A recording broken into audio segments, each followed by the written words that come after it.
मोअज़्ज़ज़ नाज़रीन ग्रामी, दोस्तों, साथियों, उम्मीद है कि आप सब खैरियत से होंगे। तो आज आप लोगों के सवालात की रोशनी में हम बुनियादी तौर पर जानेंगे किसी फ़न पारे का फ़िक्री और फ़नी जायज़ा कैसे लिया जाता है और किन बातों को मलहूज़े खातिर रखा जाता है। तो आज आप लोगों के सवालात की रोशनी में हम इन दोनों चीज़ों पर बात करेंगे। हमारे आज के मौजू की बुनियादी दो चीज़ें हैं, एक उनमें फ़िक्री और दूसरा उनमें फ़नी है। हम इन दोनों को अलग-अलग जानेंगे, बुनियादी तौर पर ये क्या चीज़ है और एक फ़न पारे का फ़िक्री और फ़नी जायज़ा लेते हुए किन बुनियादी चीज़ों को मद्देनज़र रखना ज़रूरी है ताकि इस सवाल का जवाब वो बुनियादी तौर पर अपने पाया तकमील तक पहुँच सके। तो हमारे आज का मौजू का पहला जो रुकन वो है फ़िक्री, यानी फ़िक्र से है। इसमें जो अहम और मौजू को अक़ली बुनियाद पर जो तरजीह दी जाती है, उन अनासर का जो दायरा कार उनको मुहित वो किया जाता है, यानी फ़न पारे में मौजूद जो जज्बाती, एहसासाती और अक़ली बुनियाद पर जो बात समझने में आती है, उनकी तस्दीक, उनकी तहकीक वो की जाती है और उनकी सरापा निगारी करके फ़न पारे का बुनियादी मकसद और मफ़हूम वो लिया जाता है। तो फ़िक्री और अनासर के अंदर जो फ़िक्री फ़न पारे के एतबार से देखें तो उनमें हमारे पास चंद चीज़ें वो आती हैं, उनको हम तफसील के साथ वो जान लेते हैं। इनमें जो सबसे पहली और अहम चीज़ वो हमारे पास है मौजू का इंतखाब या मौजू जो मुसन्नफ़ ने इंतखाब किया होता है, यानी क्या वो इंतखाब करदा मौजू मौजूदा हालात के और तकाज़ों की अक्कासी करता है या नहीं करता। बुनियादी तौर पर फ़िक्री अमल पहली चीज़ ये हमारे सामने आती है, यानी वो जो मौजू होता है मुआशरे की सरापा निगरी करता है, क्या वो मौजू मुआशरे की ज़रूरत है या नहीं है। तो बुनियादी तौर पर फ़िक्री अमल पहली चीज़ हमारे पास मौजू के अतबार से ये चीज़ आती है। दूसरी और अहम चीज़ होती है ख़याल, यानी उम्दा ख़याल का होना है। वो क्या है, उम्दा ख्याल होता है तो उम्दा अदब तख्लीक होता है, और जब उम्दा अदब तख्लीक होता है वो उम्दा मुआशरे की अक्कासी भी करता है।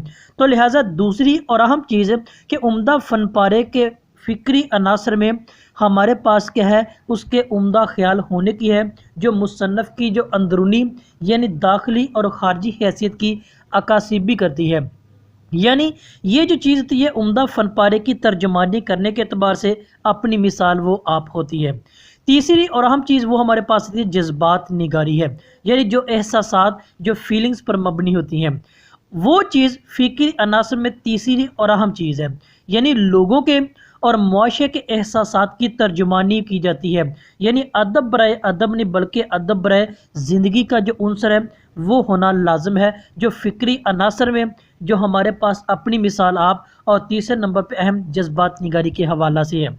चौथी और अहम चीज़ इसमें आती है वो असलूब निगारी है, यानी वो तरीक़ा कार है, अंदाज़े बयां है, यानी मुसन्नफ़ ने अपना जो अंदाज़े बयां है उसका म्यार, उसका जो मुकाम व मर्तबा है वो किस अंदाज़ और किस लेवल का है, उसने जो अल्फाज का ताना बाना किया है, बात की अदायगी की है, उसका जो फ़न वो किस हद तक और किस म्यार का वो दर्जा रखता दिखाई देता है। यानी वो चौथी चीज़ हमारे पास आ गई असलूब निगारी की। पांचवी और अहम चीज़ जो फ़िक्री अदब में आती है वो हमारे पास आती है मुशाहिदा, यानी ऑब्जर्वेशन है, यानी उसमें इस बात की ऑब्जर्वेशन की जाती है, इस बात का मुशाहिदा किया जाता है कि ये जो फ़न पारा मंजर आम पर आया है, क्या ये अवाम की उमंगों से मुताबिकत रखता है, क्या अवाम की उमंगों से इसका ताल्लुक़ है या नहीं है, क्या ये अवाम की और उस मुआशरे की ज़रूरत को पूरा करता है या नहीं करता है। दाखिली और ख़ारजी एतबार से इस बात की तस्दीक और सबूत करना वो लाजम होता है, जो फ़िक्री एतबार से अपनी मिसाल आप है। छठी चीज़ हमारे पास आती है वो अकली बात जो अक्ल तस्लीम करती है। सातवीं हमारे पास आती है एक्सपीरियंस, यानी तजर्बे के अतबार से, यानी वो जो कलम निगार का तजर्बा है, हासिल शुदा जो मवाद है, क्या वो फ़न का मुँह बोलता सबूत भी है, क्या मुआशरे में वो चीज़ें मौजूद हैं जो मुसन्नफ़ की कलम से हमारे पास आती दिखाई देती हैं, क्योंकि जो मुसन्नफ़ कलम निगार होते हैं वो मुआशरे का एक हसास तरीन तबका होता है। तो इसलिए फ़िक्री एतबार से इन चीज़ों का जानना, इन चीज़ों को मलहूज़े खातर रखा जाता है और इसी एतबार से फ़न पारे का फ़िक्री जायज़ा एक उम्दा और बेहतरीन वो लिया जाता है। दूसरी और अहम चीज़ हमारे पास वो है, यानी वो फ़नी एतबार से। पहली हमारे पास जो फ़िक्री एतबार से आ गई और दूसरी हमारे पास वो فن یا فنی کے اعتبار سے ہے، جس کو تکنیک کہا جاتا ہے۔ یعنی تکنیک کیا ہے؟ وہ تکنیک جو الفاظ اور جملوں کی صحت کو برقرار، بامعنی اور باوزن بنانے میں اپنا کردار ادا کرتی ہے۔ اب اس فنی تکنیک میں کیا چیز دیکھی جاتی ہے کہ الفاظ کا سانچوں میں ڈالنا۔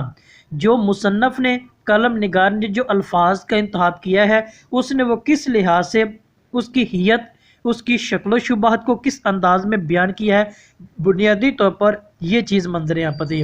اگر وہ شاعری کے اعتبار سے ہے تو اس میں علم عروض کا ہونا بے حد ہی ضروری ہے کہ الفاظ کا بیلنس میں رکھنا، اس کا علم کا، اس کے بیان کرنا، وہ ہمارے پاس بنیادی چیزوں میں وہ شمار آتی ہے۔ اس کے بعد ہمارے پاس لفظ اور جملوں کا جو تعلق ہوتا ہے، یعنی وہ زمانے کے اعتبار سے ہے، وہ زمانے کے اعتبار کے ساتھ ساتھ جنس کے اعتبار سے ہے، جملوں کی ساعت اور لفظ کے مابین جو تعلق ہے، اس چیز کو ملحوظ خاطر رکھا جاتا ہے اور اس کی پہچان وہ کی جاتی ہے۔ آخری ہمارے پاس پانچویں ہوتی ہے الفاظ کی بناوٹ ہے، یعنی الفاظ مصنف نے جو انتخاب کی ہیں ان کی بناوٹ، ان کا سانچے میں ڈالنا، اس کا انداز بیان، کیا وہ اس نقطے کو تصدیق کرتا ہے جس پر وہ لکھا گیا ہے یا نہیں لکھا گیا۔ تو بنیادی طور پر فکری اور فنی جائزے میں ان چیزوں کو دیکھا جاتا ہے، پرکھا جاتا ہے، اور فن پارے کے بہتر ہونے کا، فن پارے کے اچھے اور اچھا نہ ہونے کا ثبوت وہ لیا جاتا ہے۔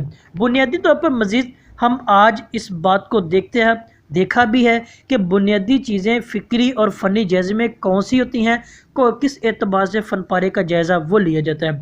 یہاں تک کوئی سوال ہو، کوئی بات سمجھ نہ آئی ہو تو سوال کیجیے گا، اسے لائک اور شیئر بھی ضرور کیجیے گا۔ آپ کا بہت شکریہ۔